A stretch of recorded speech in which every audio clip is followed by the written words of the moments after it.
Aquí pueden ver el crecimiento del PIB cada año desde el 89 para acá y el promedio de cada sexenio. Y aquí lo interesante que pueden ver es que ahora sí que cada sexenio hemos crecido menos. Y entonces ahorita pues no sabemos por dónde va a andar el promedio. Y lo interesante de todo es que este sexenio empieza de alguna forma u otra con mucha expectativa, con mucha esperanza. Desde que fue presidente electo, Peña Nieto empezó a tratar de hacer este famoso Pacto para México, para tratar de impulsar todas las reformas que no se habían podido aprobar anteriormente. Y pues hubo una cobertura en la prensa, yo diría bastante prometedor, hablando de México casi como uno de los países con más potencial para desarrollarse en el futuro. Incluso se empezó a hablar mucho de que los famosos BRICS, Brasil, Rusia, India y China, pues ya no estaban cumpliendo lo que habían prometido, y en especial el caso de Brasil, que el año pasado pues, no llegó ni al 1% de crecimiento, mientras que nosotros crecimos casi al 4%. Y no solamente eso, sino que hace apenas, creo que un par de meses, una de las agencias calificadoras puso a México en lo que llaman perspectiva positiva, lo cual significa que ahorita está bajo estudio para posiblemente aumentarle y mejorarle su calificación de riesgo país.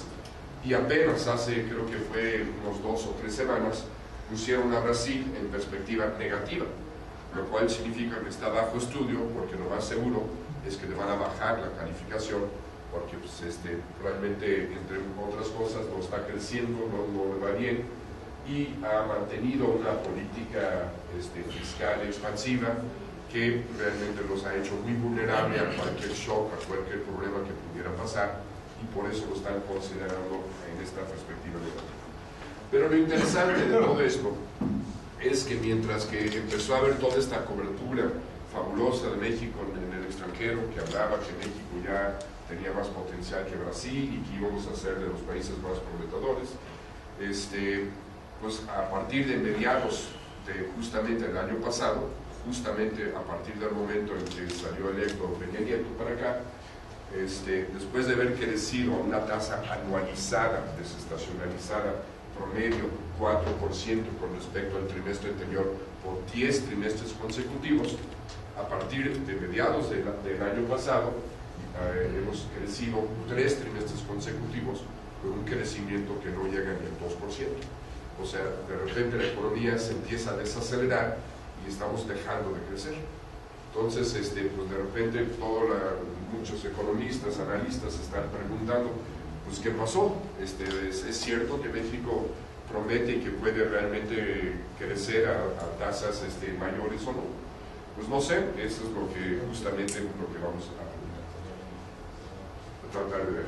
Lo primero que tenemos que ver es que hay una correlación sumamente elevada entre Estados Unidos y México. Eso lo sabemos, y la razón principal pues, es que México tiene un motor de crecimiento, o por lo menos el motor de crecimiento principal, que es justamente las exportaciones no petroleras.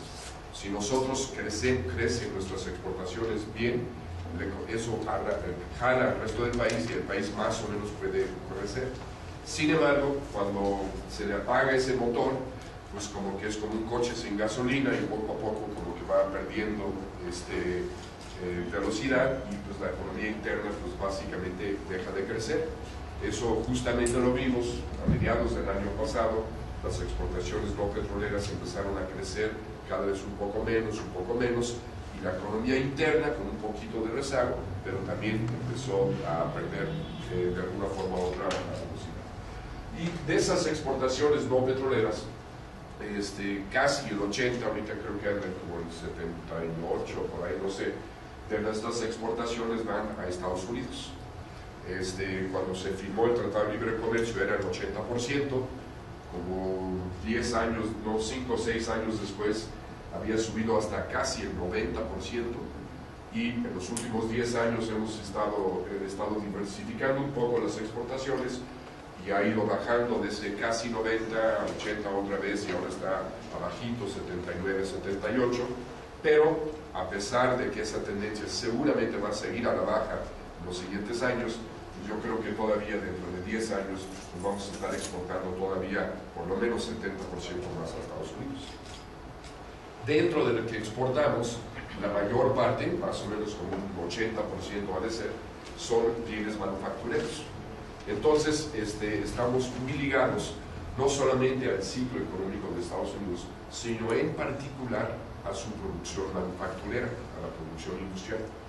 Incluso hubo una recesión, fue una recesión que duró mucho tiempo, aunque no fue muy profundo, a principios de la década pasada, que provocó Estados Unidos. México entró en recesión, pero Estados Unidos salió de esa recesión en el 2002-2003 gracias al consumo de los hogares.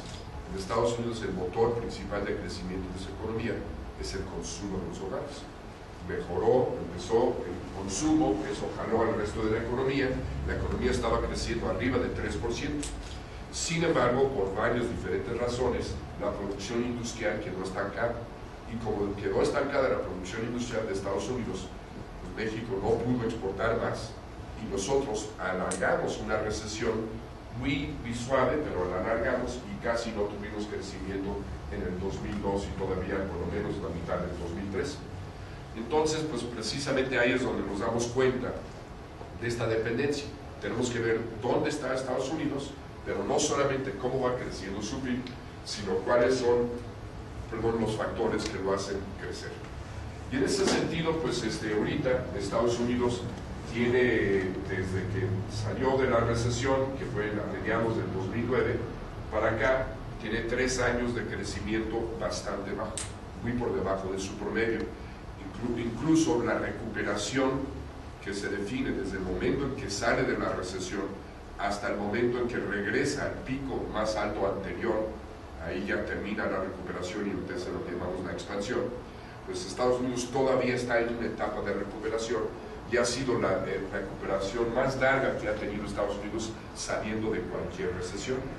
Y obviamente pues eso no pinta bien para México, y si Estados Unidos no ha crecido mucho y su producción manufacturera no ha regresado todavía ni siquiera al nivel que existía antes de la recesión, si yo aquí acabara ya no les diera más información, pues pensaríamos que México tampoco ha crecido mucho en los últimos 3 años.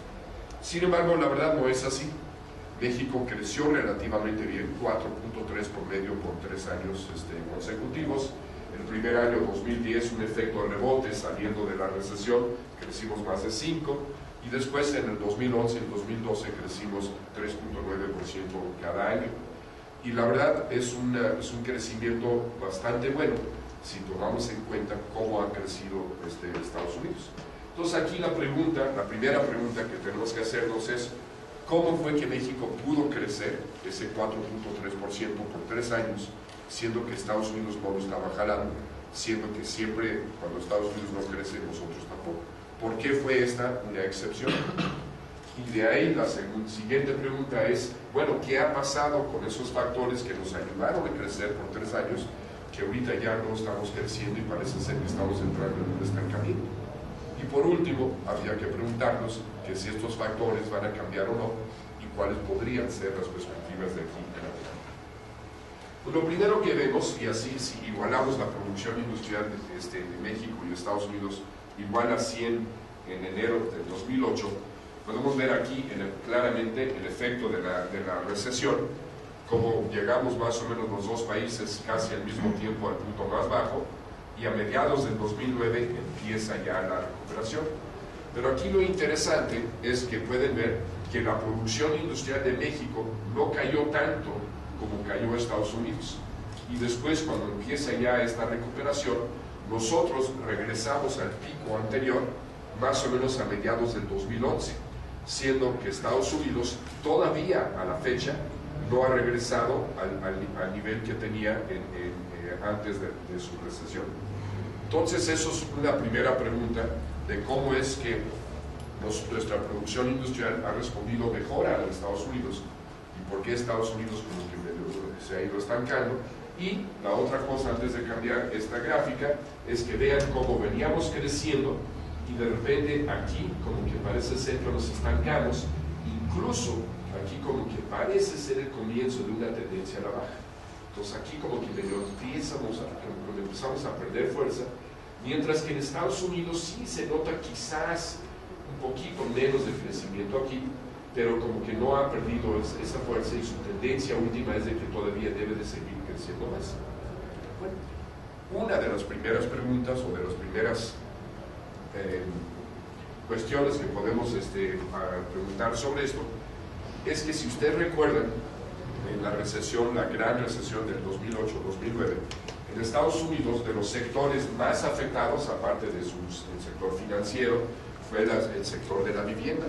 Incluso mucho de la crisis pues, se provocó o empezó cuando se estallaron las burbujas de los precios de la vivienda en Estados Unidos, y la vivienda salió muy afectada y ha tardado mucho en poder recuperarse.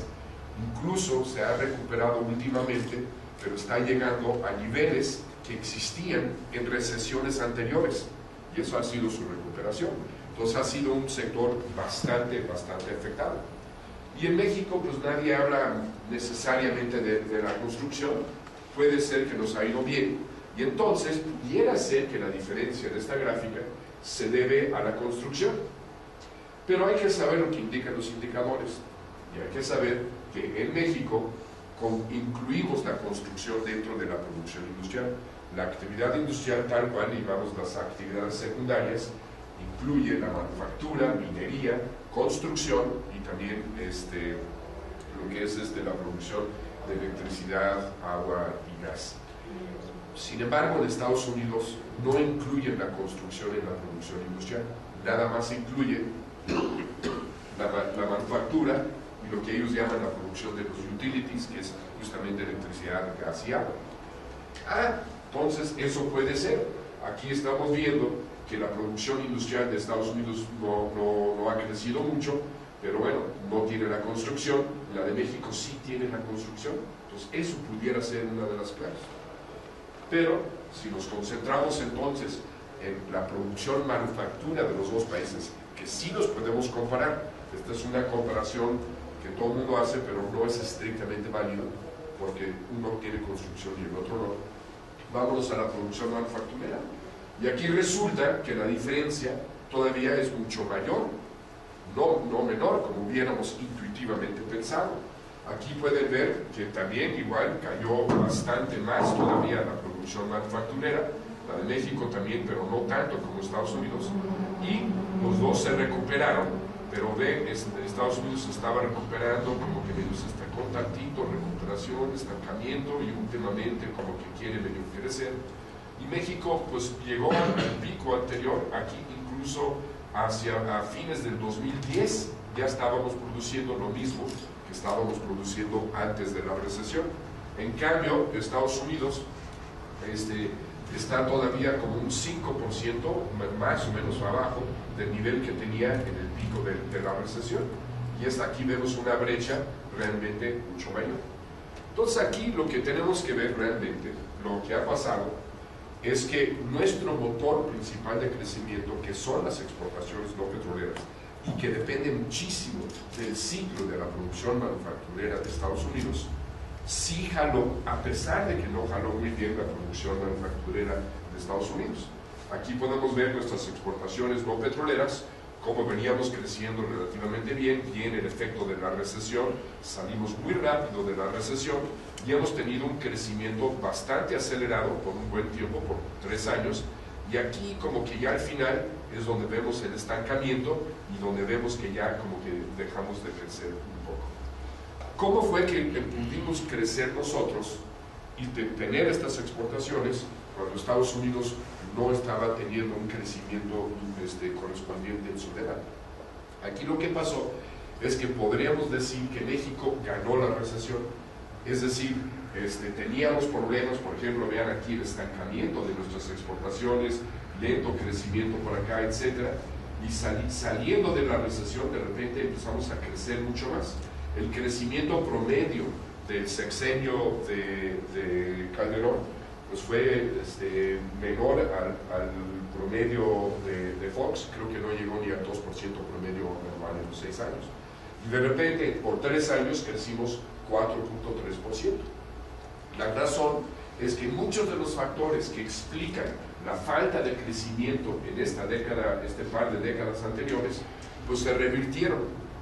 Y fueron varios los factores. Uno, quizás el más importante de todo, fue un cambio estructural en el mercado automotriz de Estados Unidos. Bueno, aquí iba a decir, si recuerdan ustedes, pero pues no sé, o posiblemente ya lo leyeron, no sé qué tanto leían los periódicos o no en el 2008, 2009, no sé. Pero en el 2008, cuando entra la recesión, no solamente se afectó al sector financiero, al sector vivienda de Estados Unidos, sino también tuvo otras afectaciones. En particular, 2 de las 3 empresas automotrices sufrieron mucho y estaban a punto de bancarrota, a tal grado que el gobierno de Estados Unidos tuvo que entrar y meter y ayudarnos a salir de sus problemas. Y eso provocó un cambio estructural en el mercado automotriz, donde muchas líneas de producción que se hacían en Estados Unidos, incluso algún que otro en Canadá, los pasaron a México. Y entonces empezamos nosotros a producir mucho más automóviles y a exportar muchísimo más. Pero no era que Estados Unidos estaba demandando más automóviles, sino simplemente lo que producían allá lo dejaron de producir y nosotros lo empezamos a producir. Y eso fue lo que nos dio un jalón tremendo. Incluso vean ustedes esta gráfica y vean las exportaciones automotrices. Vean, aquí hubo un momento en que casi se para la producción. Fue de repente de espantar bastante, pero en muy poco tiempo no solamente salimos rápidamente, sino tuvimos aquí un crecimiento increíble. Incluso aquí en un momento dado estábamos creciendo, obviamente con respecto a estos niveles de acá, a tasas de 80, 60%, después 50%, después 40%. Todavía al principios del año pasado veníamos creciendo a tasas todavía como del 20 y tantos %. Pero ¿qué es lo que pasa? Si yo agarro líneas de producción y los paso de un país a otro, eso nos da para crecer por un rato, pero no es una forma de que podemos crecer en una forma sostenida año tras año. Simplemente nos da un nuevo nivel, crecemos mucho, pero ya que ajustamos ese nuevo nivel, a partir de ahí ya no crecemos. Básicamente es lo que pasó aquí un poco con las exportaciones automotrices. Yo lo he explicado como un perro que está dormido y pues le das una patada, el perro medio se levanta tantito, da 2 o 3 pasos y se vuelve a acostar. Eso más o menos fue lo que pasó aquí con la industria automotriz. Platicando con la gente de AMIA, la Asociación Mexicana de la Industria Automotriz, ellos piensan que todavía la industria automotriz tiene para crecer bien, todavía quizás de aquí al 2018. Me dicen que casi todas las armadoras en México, creo que son 15, todas han hecho inversiones importantes en sus plantas. Ahorita están a mediados de la construcción de una nueva planta de Audi en Puebla, están creo que ya casi terminando una nueva planta de Nissan en Aguascalientes, están por todos lados aumentando la capacidad productiva. El único problema es de que eso va a ayudar a que la industria automotriz crezca y que podamos exportar más, quizás a tasas del 6 al 8% anual. Ese 6 al 8% anual no es lo suficiente como para realmente jalar al resto de la economía. Para poder realmente que sirven las exportaciones no petroleras como motor de crecimiento, necesitamos crecer en niveles de 2 dígitos, mínimo 10, 11, 12% para arriba. En todos los años que hemos tenido crecimiento en México, desde el 96 para acá, cuando nuestras exportaciones no petroleras crecen en 2 dígitos, tenemos más o menos un buen nivel de crecimiento. Cuando crece en un solo dígito, realmente casi no hemos tenido mucho crecimiento económico. Y entonces aquí lo que estamos viendo es que pues, las exportaciones automotrices, como que en los últimos medio año, algo por el estilo, ha dejado de crecer lo que venía creciendo anteriormente. Ahorita de repente da indicios un mes de que crece mucho, pero al mes siguiente baja mucho, y aquí está como que entrando en una nueva etapa que ya no nos está como que jalando al resto de la economía. Ese es el primer factor, pero no fue el único. También hubo otros factores que ayudaron mucho a México. Uno fue precisamente un cambio, yo diría al principio fue sutil, porque este cambio empezó hace quizás 10 años, pero nadie hablaba de él en su momento, y ahora ya es como que mucho más obvio. Y es un cambio en cuanto al enfoque de política económica de China. China, por mucho tiempo, especialmente hace 15, 20 años, estaba utilizando las exportaciones como su motor principal de crecimiento. Incluso mantenían una política cambiaria de su moneda subvaluada para precisamente darle más impulso a las exportaciones y poder crecer. Sabemos muy bien del caso de éxito de China y cómo pudo crecer por mucho tiempo, teniendo un superávit en su cuenta corriente, un superávit en su cuenta de capital, acumulando reservas y con tasas de crecimiento promedio, creo que de 10% por más de 15 años.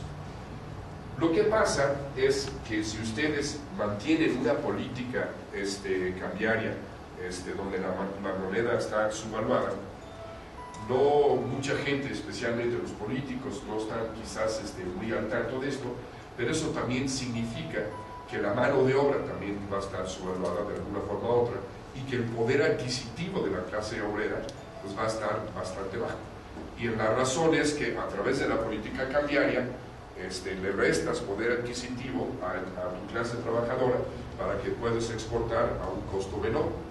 Entonces hay una correlación, yo diría, muy elevada en ese sentido. Y en China se dieron cuenta que sí, estaban creciendo muy bien, estaban creando empleo y estaban trayendo a la gente del campo, llevándolos a las ciudades y a la parte manufacturera, pero llegó un momento en que ya tenían que crecer, pero vía más bien la economía interna, dándole más poder adquisitivo a su clase trabajadora y no tratando de utilizar algún motor de crecimiento que le restara poder adquisitivo. Y en los últimos 10 años le han ido poco a poco cambiando la política de subvaluación. El renminbi, la moneda de China, incluso ha llegado a su nivel más fuerte desde hace 20 años para acá. Y al mismo tiempo también hemos visto un incremento bastante importante en el costo laboral unitario de China, a tal grado que mucho del mercado que nos robó a nosotros, o sea, el pedazo del pastel que teníamos nosotros exportando a Estados Unidos, China se lo empezó a comer y empezamos a tener cada vez menos pedazo de pastel. Pero en los últimos años, justamente saliendo de la recesión, hemos ido recuperando, todavía nos falta, pero hemos ido recuperando mucho de lo que China nos había quitado. Y eso lo vemos, obviamente, no solamente en las exportaciones automotrices, sino en el resto de las exportaciones manufactureras, lo que no es la parte automotriz. Aquí no se ve el crecimiento tan espectacular como en la gráfica anterior, pero definitivamente vea cómo rápidamente salimos de la recesión, superamos el pico anterior y ahorita hemos estado creciendo a niveles bastante sólidas en los últimos años. Aquí, otra vez, aquí vemos el estancamiento, incluso este estancamiento lo vemos, yo diría, a un nivel todavía mucho más marcado. Entonces, pues lo que pasa, y aquí todavía creo yo es donde tenemos un poco más de potencial, de poder seguir exportando no solamente cuestiones automotrices, sino aquí estamos hablando de muchos productos electrónicos, pantallas planas, línea blanca, muchas otras cosas que hemos estado exportando y que recuperamos una parte del mercado. El problema es de que aquí ya no parece ser que estamos ganando más mercado, y lo que ha pasado es que estos factores que tuvimos como que de ganancia, que apuntalaron al crecimiento y a las exportaciones, fueron factores transitorios, factores temporales, que ya más o menos se han agotado. Entonces lo que pasa es que pudimos crecer por arriba de Estados Unidos por mucho tiempo en lo que perduraron esos factores temporales, como el cambio estructural de la industria automotriz, como volver a ganar un poco de mercado a China, pero cuando estos factores se agotaron, ahora estamos sujetos a crecer al paso en que normalmente crece la economía de Estados Unidos. Y como Estados Unidos no está creciendo mucho, nosotros ya entramos, ahora sí, regresamos a como estábamos anteriormente, que si Estados Unidos crece, nosotros sí, si Estados Unidos no crece, nosotros no. Y ese como que paréntesis que tuvimos de 3 años, pues de alguna forma u otra podríamos decir que ya se agotó.